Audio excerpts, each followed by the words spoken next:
आज मु आपण मानक पई अटा एवं मेथी पत्र रे गोटे हेल्दी रेसिपी नहीं आसी जोटा कि मेथी पराठा आपण माने बनई थिबे किंतु थरे ए प्रोसेस रे बनांतु पराठा पूरा सॉफ्ट हेबो खाइबा पई मध्ये बहुत टेस्टी लागिबो। समस्तंगर बनैबार तरीकाटा अलग होइଥାଏ। नमस्कार दर्शक बंधु, इप्सिता skitchen को आपण मानक अनेक अनेक स्वागत जनाउची। एथिपाई 200 ग्राम अटा को नहीं गोटे कप मेथी पत्र को नहीं 2 चम्मच दही को नहीं मेथी पत्र को धोईकी देखते छोट छोट करके काटिकी रखी गोटे मिक्सिंग बाउल नहीं से अटा को देदेबा काटी रखि मेथी पत्र को देदेबा। मेथी पत्र को टिके छोट छोट करके काटिबे। गोटे चम्मच अदा छेचा को देदेबा, 2 चम्मच दही को देदेबा, half spoon red chilli powder को दे दूची, 1 स्पून धनिया पाउडर को दे दूची, हाफ स्पून जीरा पाउडर को दे दूची, हाफ स्पून हल्दी पाउडर को दे दूची, स्वाद अनुसार लुण को देदेबा। आ गोटे चम्मच रिफाइन ऑयल को देदेबा। ताको एबे भल से देखंतु मिसई नउची। ताको भल से मिसईले पराठार टेस्टटा भल आसीबा। ताको देखंतु अटा सहित सबू इनग्रेडिएंट्स गुड़िक मिसई नउची। ता अल्प अल्प पानी देकी जेमते आमे अटा चकटी रुटी पई सेमिति ही चकटी नेबा। अल्प अल्प करके पानी को इठी दउची नहले डोटी आमर पतला हो एमती अल्प अल्प करके देकी आमे डोटी प्रस्तुत करवा। देखो ए भल से ताको एबे चकटी नेली आमर डोटी एबे प्रस्तुत हो गला। एठी ताको आमे 10 रु 15 मिनिट पर्यंत रेस्ट देदबा। 10 रु 15 मिनिट पर कवर खोली देखो अटा पूरा सॉफ्ट हो जाइए। रुटी पाई जेमती गुला प्रस्तुत करा जाए आमे सेमती ही गुला गुड़िक बनै नबा। देखो गोटे गुला एठी रेडी हो गला। सेम प्रोसेस रे सब गुला को मुझे बनै निली। एबे ताको आमे बेलिबा। अटा को टिके डस्ट करी नउची, तापरे गुला को रखिकी सेथिरे टिके अटा को लगे नउची। तापरे देखंतु एमती बेलना काठी साहाय्य ताको जेमती रुटी बेला जाए सेमती ही बेलिबे। आपण माने पराठा सेपरे मध्ये बेली परिबे।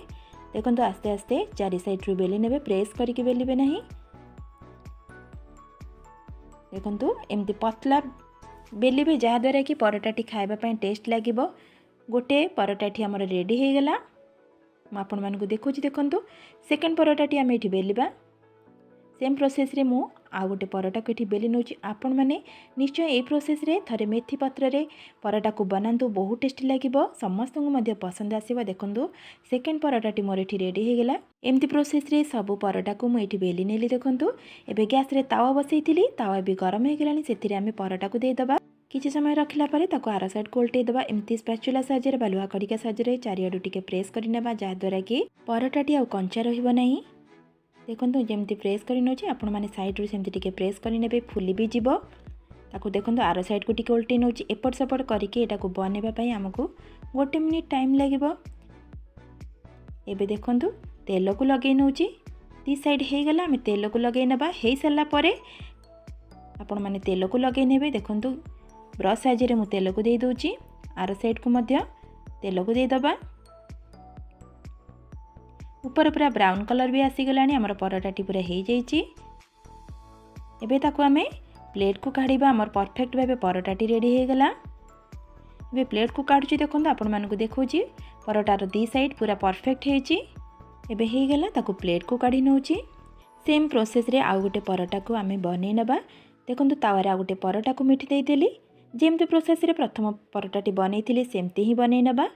दर्शक बंधु, आजिर भिडियोटी जदि आपण मानकु पसंद लागिथिबा प्लीज गोटे लाइक करि नेबे आ फ्रेंड मानक सहित शेयर करिवे। ए पर्यंत मो चैनल को जदि सब्सक्राइब करि नांती सब्सक्राइब करि नेबे। ए पराठा रे आपण मानकर किछि तरकारी भी दरकार पड़िबो नै। जे कोनोसी आचार हेउ दही रे मध्ये आपण माने खाइ परिबे। ए पराठाटी बहुत समय धरि सॉफ्ट रहिबो। आपण माने थरे ए प्रोसेस रे बनांतु। बनै सला परे आपण मानक अनुभव मो सह शेयर करिवे। पिला माने मध्ये बहुत पसंद करिवे एटा को खाइबा पई। घर लोकन मध्ये पसंद आसीबा गरमा गरम खाइले। ताला आज पई रहउची पुणी आसीबी नेक्स्ट वीडियो रे किछि नुवा रेसिपी नै। नमस्कार।